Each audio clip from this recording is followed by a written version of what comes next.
Blessed day, mga lalab sa inyong lahat dyan. Magagawa tayo ng simpleng sandwich.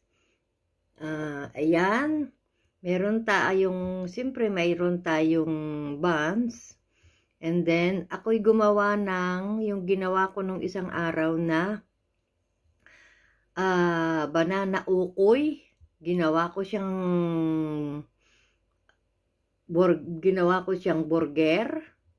Ayan, tapos yan, lalagyan natin ng cheese. Tsaka, syempre, meron tayong, ayan. So, ayan, lalagyan natin syempre ng kamatis para masaya. Ayan, so yan ang yan ay dinner natin ngayon. Ayan, so, i-off lang natin na, ayan, nalaglag na. So, yan, i-close lang natin ito ng ganito. Sorry naman kasi hawak ko yung aking, ayan. So, meron na tayo na sandwich na healthy. Yan. Sandwich ni Gani. Salamat. God bless.